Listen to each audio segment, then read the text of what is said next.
Aujourd'hui, nous allons voir le tableau de bord du conducteur. Nous n'avons pas dit tableau de bord du véhicule, nous avons dit tableau de bord du conducteur. C'est tout simplement cette fiche de suivi-là qui va nous permettre, qui doit permettre au conducteur de faire un suivi quotidien de chacune des pièces administratives de son véhicule et chacune des pièces mécaniques, pas chacune, mais certaines des pièces mécaniques de son véhicule qui nécessitent un changement après une certaine période, après un certain kilométrage. Donc, restez connectés à la vidéo. Premier élément que nous devons savoir, c'est que lorsque nous établissons nos pièces, nous devons nous assurer, nous devons connaître le nombre d'années de validité que cette pièce-là nous couvre. Donc, nous commençons par la carte grise. Au Cameroun, d'après la réglementation Sénat, la carte grise a une validité de 10 ans. Donc, lorsque j'élabore ma fiche, je commence par la carte grise. La carte grise, elle a été élaborée, je prends un exemple simple, comme nous comprenons tous. Elle a été élaborée le 30 septembre 2025. Je prends un exemple. Alors, je marque date de délivrance, date d'expiration. Lorsque j'ai mis date de délivrance, j'enregistre la date de délivrance de ma carte grise. Et je fais plus 10 ans. Donc, je fais ma carte grise doit s'expirer le 30 septembre 2035. Ça, c'est le premier élément que j'enregistre dans ma fiche de suivi. Deuxième élément, la visite technique. La visite technique pour les véhicules de tourisme. Si je suis avec un véhicule de tourisme, la validité c'est d'1 an. Comme le cas échéant, le école du changement, on ferme pour la conduite au véhicule de tourisme, donc on va se limiter à la validité d'1 an. Visite technique, 1 an. Date de délivrance, prenons le 30 septembre toujours, 2025. Ça veut dire que ma prochaine visite technique doit être le 30 septembre 2026. J'enregistre. Ça me fait déjà 2 éléments que je dois contrôler, je dois suivre parce que ça a une certaine validité et il faut que je m'assure de ne pas être piégé, de ne pas me retrouver en infraction parce que le document a été expiré et je n'ai pas pris connaissance. Troisième élément, l'assurance.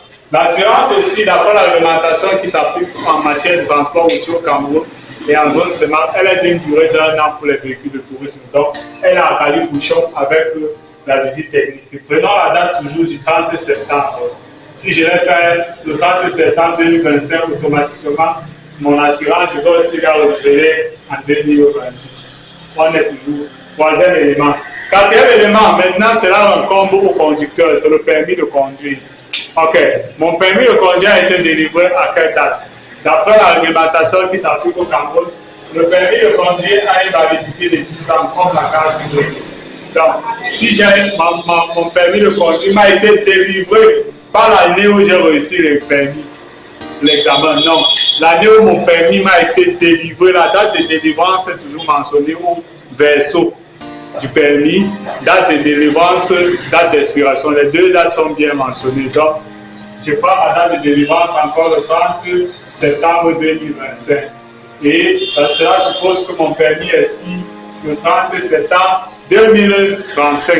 Ça, c'est une autre pièce, mais elle incombe plus au conducteur. Maintenant, on passe sur le véhicule. J'ai fait l'aspect mécanique ici nécessite tout simplement de suivre un élément très important, premier qui est la vidange. Ça veut dire quoi? Lorsque je m'en vais à la station pour faire tout ce qui vidange leur véhicule à la station, je m'en vais faire vidanger mon véhicule. Je regarde premièrement le kilométrage. Je prends par exemple un exemple bête. Je prends n'importe quoi. Lorsque je vidange mon véhicule, le compteur m'affiche 1500 km. J'enregistre le kilométrage initial. J'enregistre 1500 km. Maintenant, si je vidange avec une huile, parce que la vidange se fait avec des huiles de différents kilométrages, c'est à vous de choisir. Vous voulez le 5000 km, 9000 km, 10 000 km, etc. Les prix varient aussi. Donc, si vous avez choisi, prenons dans notre cas, la vidange qui se fait avec un kilométrage avec une huile de vidange de 5000 km. Alors, je suis à 1500 km lors de la vidange de mon véhicule. Alors, tout simplement, je fais 1500 plus 5000, ça veut dire que ma prochaine vidange doit se faire quand mon compteur, mon tableau de bord de kilométrage va afficher 6500 km. je dois immédiatement faire la prochaine vidange pour veiller à l'entretien de mon moteur. Ensuite, les bougies, c'est un élément aussi que je vais ajouter. J'ai changé aussi ma bougie. Mon compteur était à 2000 km. Je prends l'exemple simple. 2000 km. Alors, il est conseillé de changer la bougie du véhicule après avoir roulé 4000 km. 4000 km.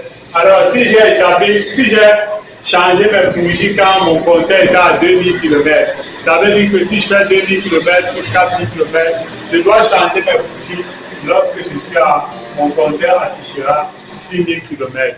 Et c'est ainsi de suite. Je crois que vous connaissez mieux le véhicule. Vous connaissez le véhicule mieux que nous. Vous connaissez les éléments qui nécessitent, notamment même les pneus. Ce que certaines personnes ne savent pas, c'est que même les roues du véhicule ont une date d'expiration. Donc, c'est important de pouvoir savoir tout ça, de répertorier tous ces éléments qui doivent être changés après une certaine périodicité, après un certain kilométrage, d'établir sa fiche de suivi qu'on peut même afficher sur son mur. Et chaque matin avant de sortir, on jette un coup d'œil pour s'assurer des pièces, que toutes nos pièces soient encore bonnes, soient encore à jour, ne sont pas encore expirées.